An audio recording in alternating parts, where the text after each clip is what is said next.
If you're looking to break into cybersecurity and you're on a tight budget, this PC right here is the best suited for you.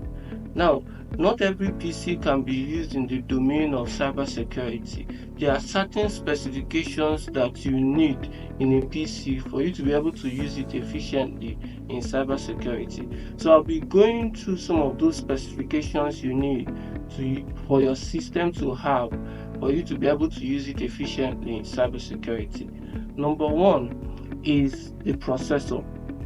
Now, if you're looking to break into cybersecurity, you should be looking at a processor in the range of Core i5, Core i7, and then in AMD, you should be looking at AMD Ryzen 5 or Ryzen 7. So the essence of having a strong processor is so that you can be able to run simulations without your system hanging.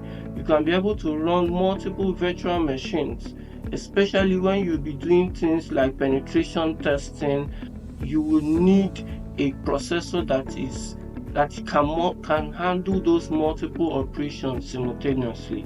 Okay, next you need to look into is your memory, and by memory I mean your RAM.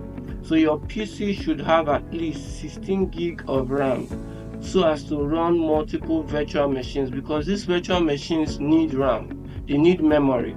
So you need at least 16 gig of RAM to be able to run multiple virtual machines.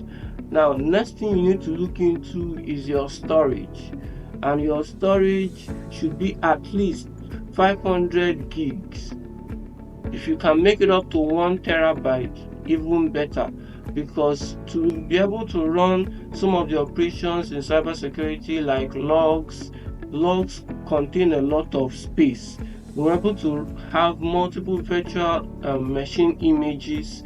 This contains space, and you should be looking at an SSD storage, not a HDD, because SSDs are faster. SSDs are faster and lightweight, unlike HDDs. So next thing you need to look at is graphics card.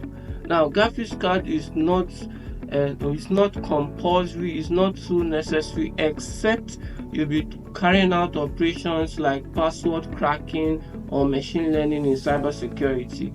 If not, graphics card is not compulsorily needed. But if you do need it, you should be looking at graphics in the range of graphics like the HTX or the RTX series, mid-range graphics that can help fasten your operations, especially when you're doing things like password cracking or machine learning in cybersecurity.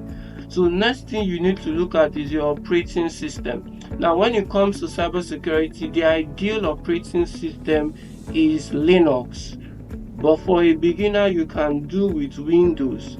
But as you progress, you will need to advance in your use of Linux, especially Kali Linux, because that is the best operating system for cybersecurity.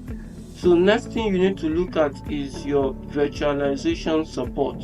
You need to make sure that your system has hardware accelerated virtualization in order to carry out some of the operations like multiple virtual machines and the rest.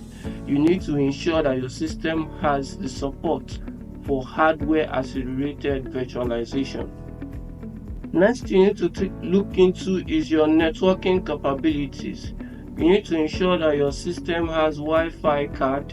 You need to ensure that your system has Ethernet ports so that you can be able to network as you ought to. You need to connect to networks. So next thing you need to also look into is your battery life. You need to ensure that your system has good lasting battery, at least up to 6 hours on a full charge.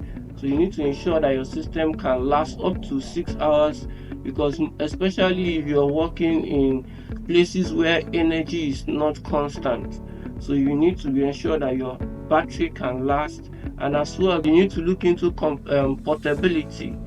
Your system doesn't have to be one that is so heavy. If you're going to be working on the field, you need to use a system that is lightweight. Then next you need to look into your external ports. Your system ought to have HDMI, ought to have multiple USB ports, and as well needs to have an SD card slot, so as to be able to support some of these auxiliary equipment or auxiliary devices. Now this system here is the HP MVC. Now this system has a Core i7 processor. It has a RAM of 16 gig. It has a storage of 512 gig SSD, which can be upgraded. It has a full HD display touchscreen, and it's also lightweight and portable with a good long lasting battery and a convertible flexibility. So the system can be converted, can be turned upside down, can be used as a tab and as well used as a PC. So these are some of the pros of this particular system, and you don't need to break the bank to be able to afford this system. It's quite affordable. So if you're looking to break into cybersecurity in 2025, and you're on a tight budget, this system is the best for you. If you want to know where you can get such system, hit me up in the comment section. I'll be there to tell you where you could actually get a system like this. Thank you.